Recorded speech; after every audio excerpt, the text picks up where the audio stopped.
With the 43rd pick in the 2023 NFL Draft, the New York Jets select Joe Tippmann, center, Wisconsin.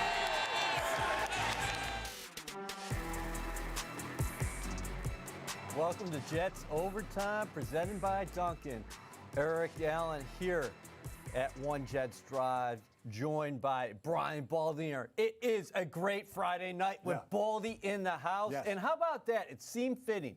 The Brickashaw Ferguson, Ring of Honor inductee for the Jets this past season. He announces the team's second-round pick with the 43rd overall selection. They get a center in Joe Tippmann from Wisconsin. He's the best center in the draft. I thought there was a big separation between John Michael Schmitz, who went to the Giants, Ricky Stromberg, Luke Weiler. I thought that Joe separated himself because of his size and his movement. Because I think he's got rare movement for a center. You can pull him, you can get to the perimeter game with him, but he also has power inside in the run game. And I just think when your center is big and strong, it makes the interior of your whole offensive line big and strong. Baldy, we're going to get to some of your breakdowns later as far as the telestration is concerned. We're watching some clips of him right now. 6'6", the size stands out. You like his toughness, and one of the things you continue to tell me is that, listen, for a big guy, he gets out in space, he's got nimble feet, and you don't typically talk about a 6'6" guy like that. No, he's got really good mobility. He's excellent in the wall test. When you stand against the wall, you see how far you can bend down. Like, he's a wall tester, in addition to, a game day player. But, Wisconsin turns out great centers. Travis Frederick, from the Dallas Cowboys, went to a bunch of Pro Bowls. I expect Joe Tippmann to be a Pro Bowl center. Like, I don't know how many years it's going to take, but he has that type of ability because you're going to get a lot more of mobility from the center position. You'll be able to run gut, pull the onside guard and center, and get to the perimeter. A lot of more different kind of runs and different types of protections when you have a guy as athletic as Joe is. How about what's going on in New York on this Friday night? The Jets take Joe Tippmann, and then the Giants take the second center in the draft, John Michael Schmitz. What do you think separates those two and why you're so high on Tippmann, maybe in the comparison there? Well, John Michael Schmitz played 5 years at Minnesota, so he had played more and started more games than Joe did. So there's more experience. People thought he would come out last year because he was ready to do it after 4 years. He stayed another year. I felt like the difference was Joe's his size and his reach, which is considerably longer, and then the way that he moved. Because, if you don't get the second level block, DA, in the run game, your run game's not going to be very good. Like, I feel like Joe Tippmann getting to the second level, the angles that he takes, his movement to get there, separates him from John Michael Schmitz. I like the depth on the interior with the Jets right now. We'll take a look at that more in depth later, but the Jets just re-signed. Wes Schweitzer, they signed? Wes Schweitzer comes in free agency. Tristan Colon up from Baltimore. He can play center as well. And then most recently, they re-signed Connor McGovern as well. Now, this happened before the draft. But now you got Tippmann in there. And then if Elijah Vera-Tucker goes back to guard, you have one of the best guards in the National Football League, and Laken Tomlinson here as well. Well, as the Jets have discovered over the last 3 years now, you better have some depth up front. You just better. I mean, sometimes you can be the Kansas City Chiefs and you can just line up your 5 guys. Look, fingers crossed, we hope that the Jets can do that, but you can't count on it. You better have some quality depth right now. I think that's one of the real priorities of Joe Douglas this offseason. All right, I'm ready to hear from the new Jets center, Joe Tippmann. Here's Caroline Hendershot. Here with the newest New York Jet, Joe Tippmann. Joe, what emotions are running through your head right now being drafted to the New York Jets? I mean, it still feels like a dream. I kind of still feel like I got to pinch myself. But, I mean, I definitely, emotions are high, very excited, and I guess just ready to get to work. Now, I know you visited the Jets in your pre-draft process. Did the coaches kind of let you know that they were looking at you to take you in the second round? What were those conversations like? The conversations were good, and, they kind of, I guess, maybe hinted at it a little bit, but, I guess then it happened. That's how the cookie crumbles, typically. Now, Now, I know you've kind of been connected to the Jets all along. A Jets tackle, Jason Fabini, has been your coach since high school. What a full circle moment this is for you. Yeah. I mean, that was an awesome moment, especially when I, was getting that call. His son actually wore a Jets shirt over because that was his prediction, was that's where I was going tonight, and he was spot on. He was the only one in a Jets shirt, but pretty much right after I got drafted, Jason hopped in his car and he was going to grab a couple Jets shirts so I can throw one on. Even better. What has he taught you throughout this whole journey that he has coached you through? I mean, it's hard to even pinpoint one thing. I mean, fifth grade through senior year of high school, he was able to, I take my game to a whole nother level. But one of the big things that I guess really helped me was him with the transition from high school to college, and then through this whole draft process, he's been there for me. And it's been something that's awesome and something that is gotten me well prepared for this. Now, for those who don't know you, what kind of player are the Jets getting in you? I'd say they're getting a tough physical player and smart as well. That's something I kind of really take pride in, is my ability to get out there, read defenses, and pick how I want to attack and what we're running against. So that's what I'm excited about. Now, you went to school in Wisconsin. Quarterback who played in Wisconsin for 18 years is now a New York Jet with Aaron Rodgers. How does it feel to play on his line now? I mean, it's an awesome feeling. I feel like there's so much for me to learn from him. Him just being such a, well-rounded veteran. I'm just excited to get to learn and get to work with him. Now, last question for you, Joe, and then we'll let you get back to the party. But as you reflect on all of this time that it has taken you to get to the NFL and your dream finally came true of getting drafted, how do you put that into words? And have the emotions even really hit you yet? I mean, no, I guess I can't even really put it into words. It's been such a breathtaking experience for me and my family. They're my biggest supporters. I come from a big family, and just being able to see them, it's just the culmination of the work that not only I've put in, but my parents, taking me to those workouts and everything since I was a young, sixth grade or something, just the work that they've put in, my family's put in. When I was at Wisconsin, I didn't have a single game where I didn't have at least one family member in attendance. So, I'm just excited to be able to share this moment with them and the people that love me and the people that have helped me to get to where I'm at. Well, you've definitely made them all proud tonight. Joe, congratulations on becoming a New York Jet, and we'll let you go back to your family. Thank you so much. That's a happy New York Jet right there, Joe Tippmann. According to Pro Football Focus, his 78 grade led the Badgers as far as run blocking is concerned, and he allowed only 1 sack and 5 pressures over 338 pass blocking snaps. So the Jets are getting a complete center, and in fact, Jason Fabini just texted me here saying we got a good one. And we certainly are excited to talk to him about Tippmann, one of his proteges. All right, let's go across the way. Ethan Greenberg. Greens, how was the board shaping up when the Jets went on the clock at 43? Well, remember, the Jets were originally supposed to have picks 42 and 43. The Green Bay Packers at 42. That ends up being Luke Musgrave, the tight end out of Oregon State. This is who was available when the Jets were on the board at 43 right here. You're looking at Brian Branch, Keanu Benton. And I want to focus on him because with a guy like that, Baldy, Keanu Benton fits a need for the Jets at defensive tackle. They obviously, meaning Joe Tippmann and Keanu Benton, went up against each other every day at Wisconsin. When you're taking a look at this list and focusing on Benton, why do you think the Jets went with Tippmann over a guy like Keanu Benton? I think they were probably a little bit more certain about Tippmann's ability to step in, play every snap, starting right away. Like, I feel he's a day one starter. With Keanu, I think he could start. I just question whether he was a 3-down player. Could he stay on the field on third downs, pass rush situations, and run the way the defensive line has to be able to run? I think he can take on the double teams. He can protect the linebackers. There's a lot of things he can do because of his girth and his strength. But I wasn't sure yet just what his pass rush is going to be like.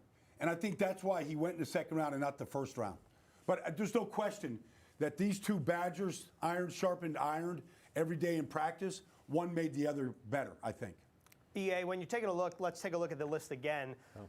Yeah, I think you could make the case for pretty much every single player who was available at 43, like Brian Branch. The Jets have two veteran safeties in Jordan Whitehead and Chuck Clark. They have young players like Tony Adams and Ashton Davis. Maybe they wanted to infuse a versatile player, a youthful player, but then also how about somebody like Darnell Washington? The Jets could have added a tight end. Receiver, the Jets were in on Odell Beckham Jr. until he signed with the Baltimore Ravens. Jalen Hyatt, the speedster out of Tennessee, was available. Also a couple offensive linemen in DeJuan Jones and Osiris Torrance. Playing hypothetical here, let's say Joe Tippmann or Keanu Benton were not the pick. Is there a name that stands out to you that you think could have been a good fit for the New York Jets? Well, listen, I'll tell you what. The one thing that I was thinking about before the Jets went on the clock, Greens and Baldy, was maybe Joe D trades out, not because he doesn't find Tippmann attractive, but because the Jets are sitting here with the 2023 draft class with 5 picks right now. So maybe he could go back, and I'm sure he entertained calls, but the bottom line was there that they just thought the value was too good with Tippmann. Value and need. Yeah. I mean, they kind of married each other here. I mean, I think the Jets need to upgrade the center position. It's going to make everybody on the interior stronger. And let's face it, I mean, Aaron Rodgers has taken snaps from a lot of great centers in his day in Green Bay, and he's going to get to know Joe Tippmann quite well. They're going to spend a lot of time together just going through protections, reading fronts, making sure that, you know, Joe is seeing things the way Aaron's seeing, and then getting that communication out to everybody else.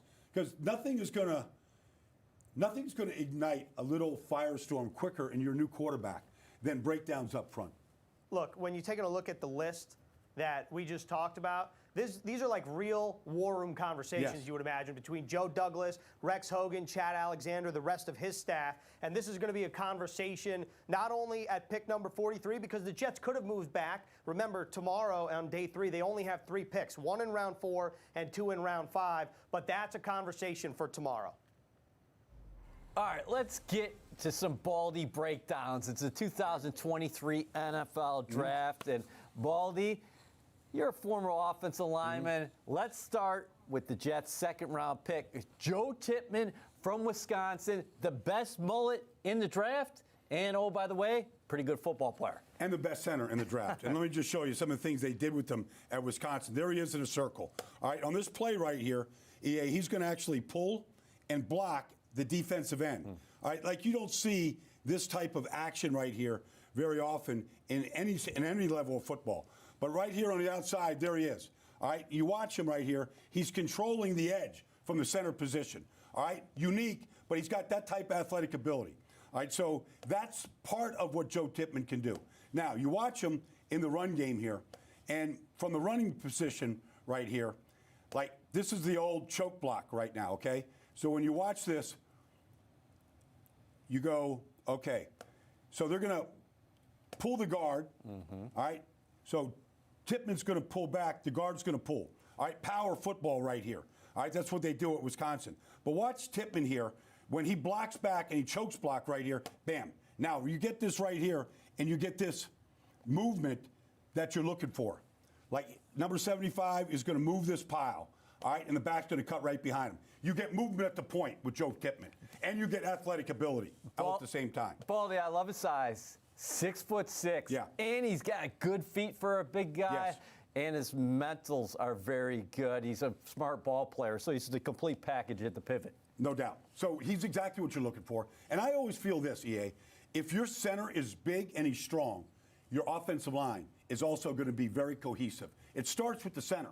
If there's leakage and weakness at center, it permeates through the whole offensive line. All right, let's flip to the other side of the line of scrimmage. Okay. Joe Douglas, he wants to address the trenches. You know the Jets cannot have enough pass rushers in the first round. They addressed the edge position with Will McDonald out of Iowa State, a freak athlete who's got a lot of upside.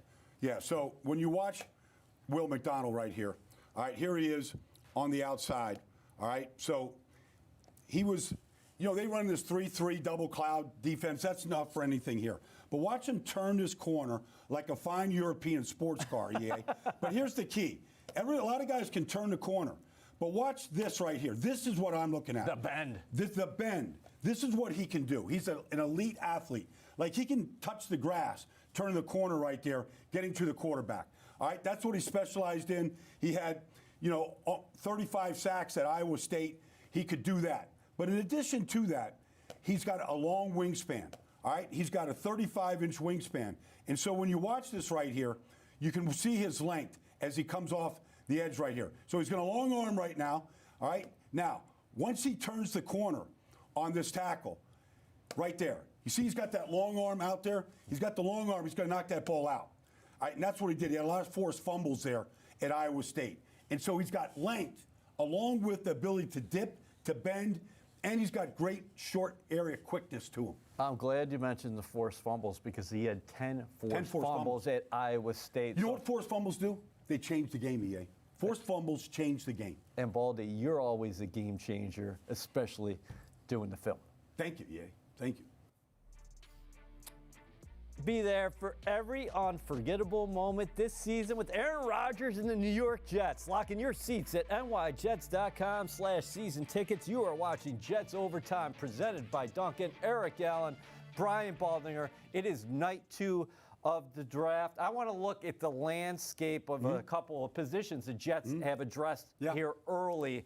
Let's start with defensive ends. This is a loaded group. And Will McDonald enters the 15th overall selection here this weekend. This is a pack of hungry wolves. He's the newest wolf. Yeah. Like, in their job on Sundays is to hunt quarterbacks. It's hunting season right now.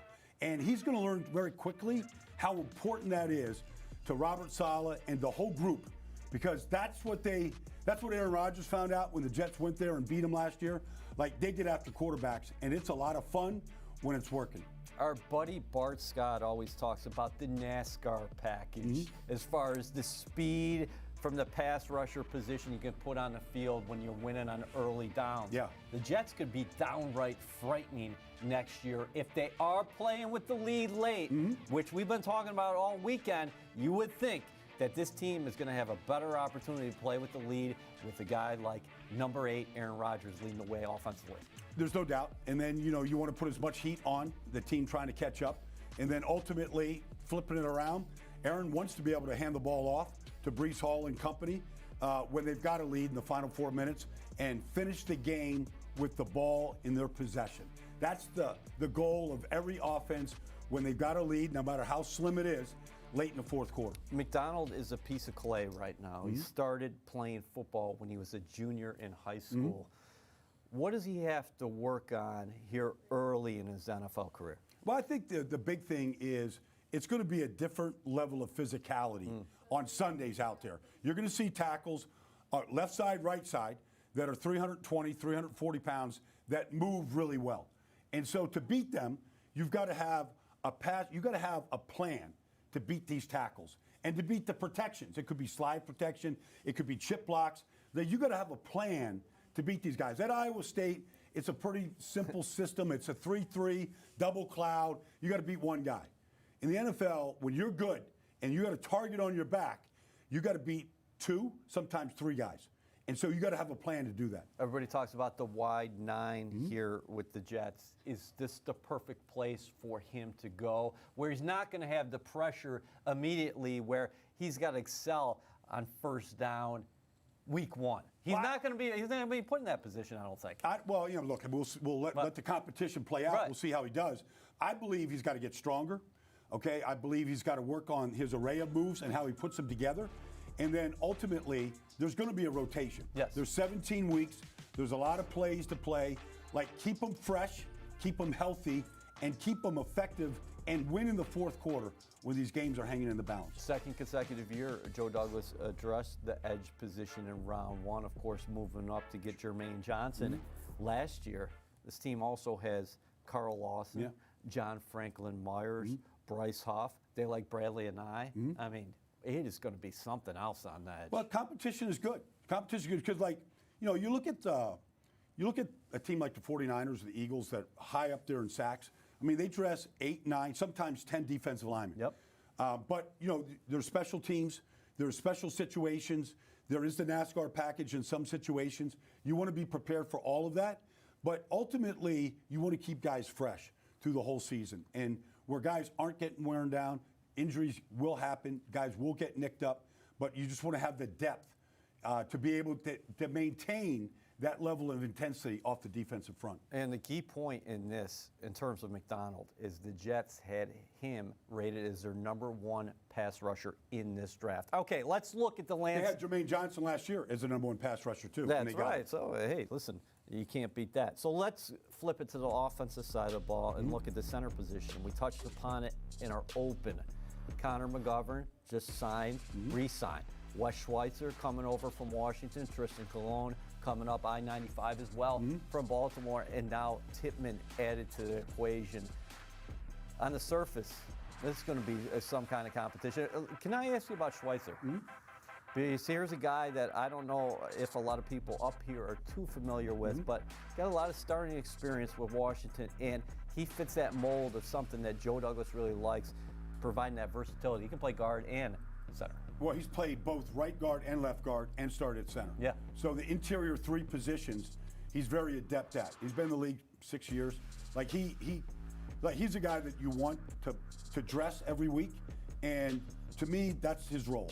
His role is if something happens, a guard gets dinged, the center goes down, like he steps right in and he fulfills that role. How about the connection between Wisconsin and New York this week? You got Aaron Rodgers, who comes over in a trade.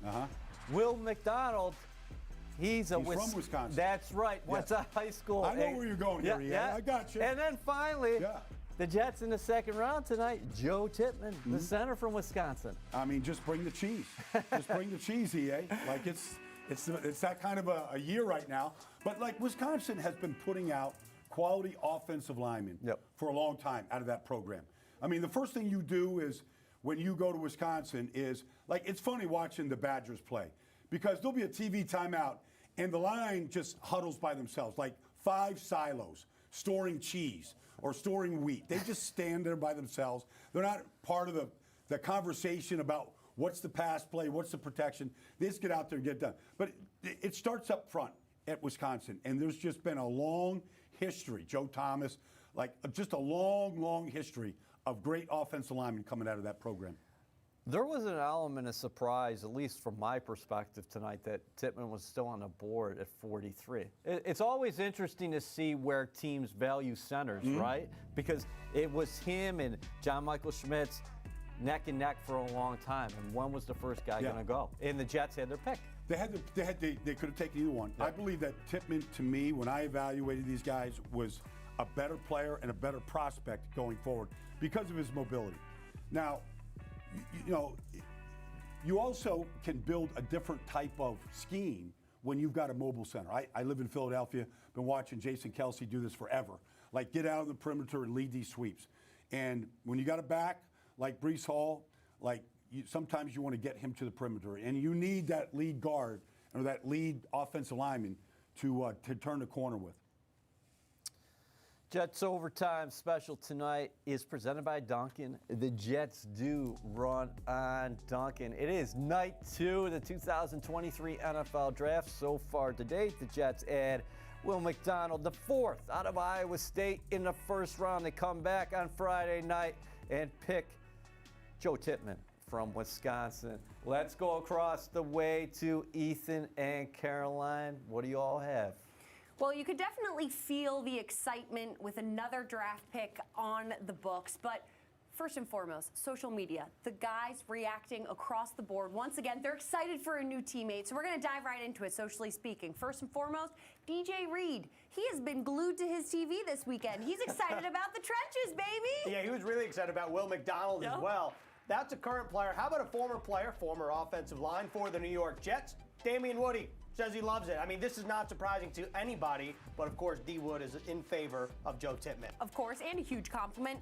And Michael Carter posted a little photo saying, love this guy. I mean, look at that mullet. It's a thing of beauty. I love the cowboy hat, too, that he was wearing. Yes, of course. That was tonight. All right, CJ Uzomah, another offensive player, says, giving the people what they want. Little fire emoji, CJ Uzomah. probably won't line up next to Joe Tippmann, you would imagine, but you know that they'll be blocking some people together. He also retweeted that same picture of the hair. And you know what else? AVT, what conditioner do you use, bro? Send that over. I also would love to know that because his hair is luscious. Yeah, make that 3 people who would like to know that. Mekhi Becton, though. Yeah, let's go to work, my guy. Rookie dinner on you. That's going to be quite the dinner. Those guys can eat. Look, I'm sure, like the rookie dinner, there was a viral clip last year of Garrett Wilson talking about it on the pivot with Ryan Clark. These are big guys. Oh, yeah. They like to eat. This bill, probably the most expensive out of any rookie dinner, you would imagine. Yeah, I'd be afraid to be paying that bill. But I got to give you guys, EA and Baldy, I got to give you guys Spicy Jet Fuel. He asked a question for us. Best available offensive and defensive tackles in the draft Jets can target on day 3. What are you guys thinking? We got to see how the rest of. I kind of missed what's been going on here at the end of the second round. We got to see how the rest of the rounds 2 and 3 go before we even get to day 3. We got 40-some picks left. I wish I could answer that. I mean, I'll just throw. We can do positions. I'll We can do throw positions. Chandler Zavala out there from North Carolina State. You know, is there the guy that looks like a good prospect to me? I think you just wanted to say Zabala. Yeah. Well, I studied him last year when I was studying Ike Ekwonu, the left tackle that went to Carolina, and the left guard was catching my attention then. I watched him again this year. He looks like a good football player to me. I'm looking at a couple positions. Defensive tackle. Yes, no doubt. Linebacker. Because right now, Quan Alexander is he's a free agent. He's a street free agent right now. The Jets do have a couple young linebackers, Jamie Sherwood, Hamza Nasruddin, of course. Well, when we sat down here, Trenton Simpson from Clemson hadn't been picked. I don't know if he has while we've been sitting here. And Drew Sanders out of Arkansas. Both those guys looked off the ball, intense, fast, and it got some length to them. That I don't know if they've been picked yet, but they look like good football players to me. Right, and then day 3 is actually the time you can take a flyer on a player too, right? And you're also looking for special teams value as well. We are, but I always believe that you can find good players in every round. And so when I watch the 4th, the 5th round, like I'm looking to find starters. Like you could do your homework. I could go through the list last year. I mean, Dameon Pierce out of Houston last year was a running back, you know, coming out of Florida. Like he was a big-time player for Houston last year. He was their Rookie of the Year. So I can find good players in every round. Do your homework. Well, you do your homework. Nice job across the way by both Ethan and Caroline tonight. Great job. Let's end here tonight. I want another Baldy's breakdown. I got one. Okay? Let me ask you this. I want to go off the field, Baldy. Okay, well, let me ask you this. Yeah. To set this up. All right. Do you have any hobbies, things that you like to do when you're not doing all this Jets talk all day long? I like to hang out with my daughter, and I also like to get in the gym a little bit and work out. Well, I'm going to show you what your first-round pick likes to do. Okay. What he has liked to do. This is Will McDonald the 4th right here, and this is some of the things that Will likes to do. Like, watch the focus right here. He's in the parking lot at University of Phoenix Stadium, the site of this year's Super Bowl. And what he likes to do is he likes, with that 11-foot vertical broad jump of his, he likes to jump over cars. This is what he has been doing now. Like, he just cleans that car completely. Like, not even, like, that car is as clean right now as it was before he made the leap. He doesn't even touch it, and he touches it clean. Now, I have advice for Will. Like, this is a fun hobby, and he makes it look so easy. Baldy, I couldn't get over that car with the ladder. You couldn't get over the hood ornament. With a ladder. The hood ornament you couldn't get over, I know.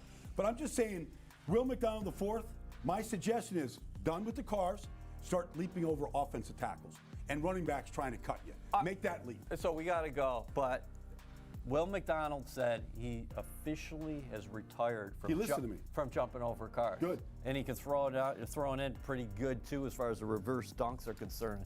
Backflips, everything. But it's Will McDonald so far for the Jets in round 1. They come back here in round 2. Joe Tippmann, the mullet man from Wisconsin, the center. Business in the front, party in the back. Yeah. And we've had nothing but a party tonight. And we got to get back to work. Thanks for tuning in.